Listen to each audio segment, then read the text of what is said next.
Hi everybody, welcome. It's approaching Christmas fast and another chance to catch up. So the feature of today's video is going to be meet the OMEO team, and I think you'll find that very interesting, and I'll talk a little bit about that later on. Before I hand over to the OMEO team, I just wanted to touch on a few things in the lead up to Christmas. The first one is the EBA. This week is voting week. Look, I just want to encourage everyone, obviously, to get your vote in, so we have a nice, clear vote in support, I hope. I want to congratulate the consultative committee and the working group that supported them, or working groups. Done a fantastic job getting through what can be a challenging process, but it seems to have gone remarkably smoothly. The organisational development team's done a great job of circulating information about the changes to the EBA, the process we're going to follow, and making themselves available to answer questions. And there's been a whole range of video meetings for people to join in and listen and ask questions, etc. So look, congratulations to everybody. Look forward to that vote being concluded, and then as soon as possible, as soon as we get the okay from Fair Work Australia, we'll be pushing that through in the payment in the first available pay period. Another item I wanted to talk about, and I don't think this is a surprise, you may have heard already, we're not having a formal organisation-wide Christmas function this year. We just decided it was just becoming a bit too difficult with all the COVID rules, so we made that call a number of weeks ago. We are providing hampers to everybody, and this is really just a token of appreciation to everybody who's done a terrific job. You will have received that information. We're getting those hampers prepared just like last year by an organisation called Banksia Fine Foods. They're a disability enterprise. They provide work for local people who are disabled, but also using local products. So it's another, as well as a token of appreciation to staff, it's a way that we can give something back to the community and a donation. So we're quite pleased about that as well. I know that some people have indicated that they'd prefer that their hamper was donated to somebody else, perhaps in more needy or appreciate it more.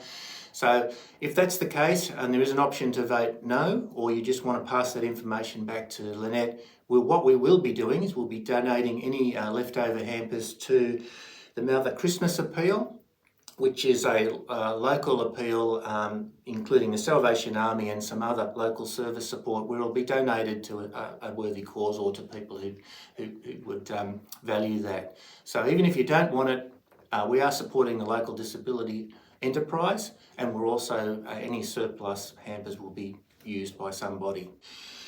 The other thing, because there is no organisational Christmas breakup, similar to last year, every team is encouraged to go out and have lunch or dinner on the organisation, whatever suits you, whether that's a barbecue, lunch, dinner. Please feel free to take the opportunity to celebrate with your friends, or if a couple of teams want to get together and do that, that's fantastic as well. Final point I wanted to make about the Christmas lead up was we will actually be closing the office here on the 24th of December until the 5th. Of course, that doesn't mean we're stopping working. It simply means the office is closed for customers. We're a non-stop 24-hour-a-day, 7-day-a-week business, so we will have people working in the office and definitely out in the field right through. And I just want to acknowledge the fact that, despite the fact that many shop fronts close, some organisations slow down, we never stop. In fact, it gets a busier time for many of you when we have the holiday and tourist season upon us. So I just want to acknowledge, particularly everyone is working, but most importantly, the field teams. When many of us get to have a bit of a break, hopefully have a quiet Christmas with family or whatever, there will be people on call and working every day. Christmas Day, Boxing Day, New Year's Day, and we invariably do get call outs. So appreciate that, and thank you for everyone who's involved in keeping things going. Now I'm just going to hand over to the OMEO team for a bit of an introduction. So hope you'll enjoy that. Meet Jack, Dean, Cameron, Aaron. They'll give you a bit of a heads up on some things they've done locally since the bushfires, where we've made some investments at the treatment plant in particular, water treatment plant, to make the service to customers even more reliable for the next fire or the next very hot season we get. And Stuart Stagg will also talk about our water resource status in the lead up to summer. So over to the OMEO team. Thanks everybody. See you later.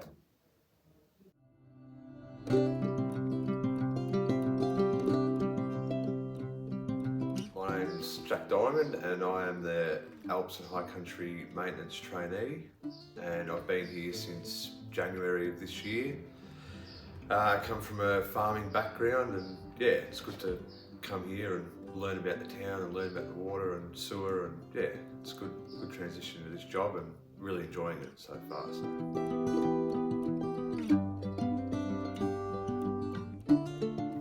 Hello, my name's Dean Jobling. I'm up at the Alps and High Country Depot.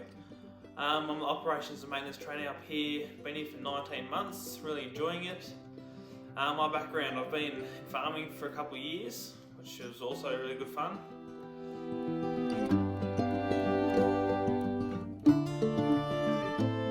G'day, Cameron Gardner here up in OMEO for the Alps and High Country Department of EGW. I've been here for 3 years in January. I started as a trainee and was lucky enough to secure the full-time job afterwards. Just before I was here, I was in a bit of earth moving and farming, pretty similar to the other fellas.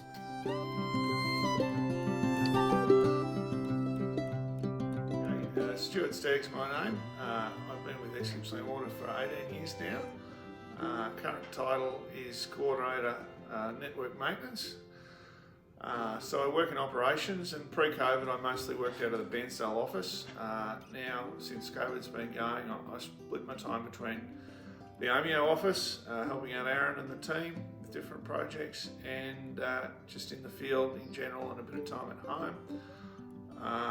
I look after water supply across most of our regions and sort of coordinate pumping and water transfer, as well as general day-to-day operations.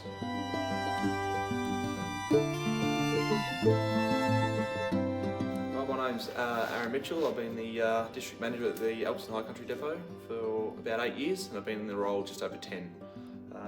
Prior to this I was in consultancy, doing environmental and asbestos auditing. So I've been in the role for 10 years, and I've got 3 staff now. We can have 3 towns, Swiss Creek, OMEO and Dinner Plain, and yeah, it's a really good job, and we're keeping busy enough, so it's good.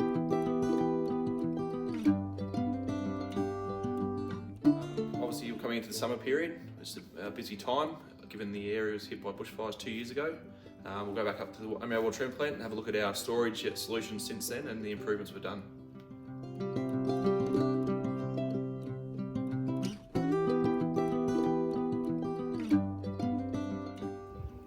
Alright, so some of the improvements we made to the storages in OMEO would be doubling our storage with an extra tank, an extra 200,000 litres, and then we've made improvements to the existing tank that was here with access to the storage via a new ladder and a fully new roof with new level sensors and the like, so we've got better access and better accessibility. One of the other improvements that's been made is the new isolation valve between the raw water storage and the treated water going to town. This will allow the operators, in the event of a bushfire, when the plant can't keep up, to quickly change over to deliver more water to the town in the case of an emergency. There's also a point there which will allow us to maintain disinfection to the town with a higher flow rate.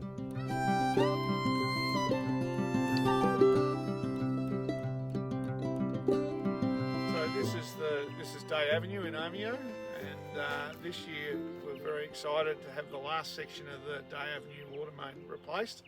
So it was an original AC water main from the early 50s and had a history of a large number of bursts.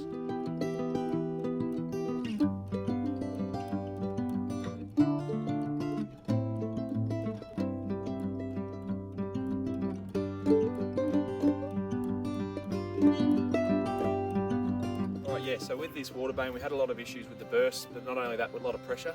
So the town would be out of water within a couple of hours if we did have a major burst down here. So it's pretty important to get this water main replaced, so it eases the pressure on standby staff.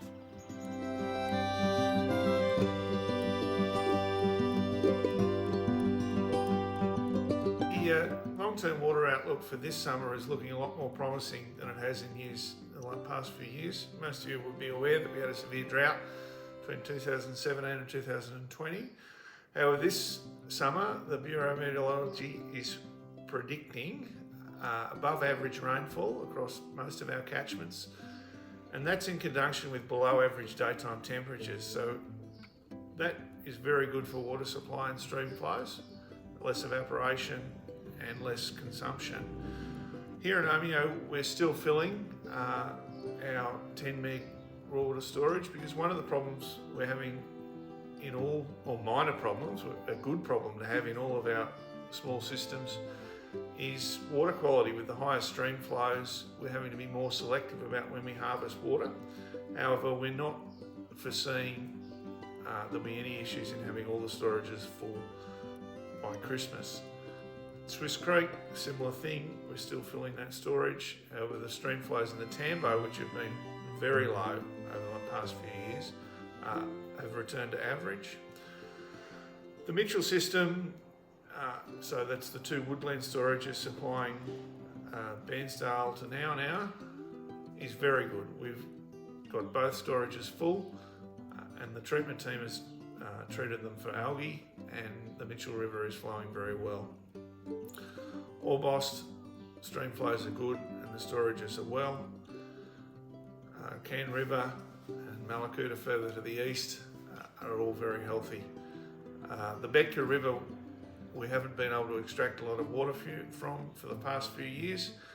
However, with the recent bushfires and the catchment's been burnt, and then subsequently we've had good rainfall, the Betka River is now flowing again, and we've been able to extract more water from it this year than we have in the past three probably combined.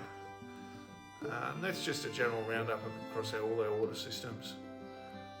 So the takeaway line is that the drought's over and water supply is looking good for the summer.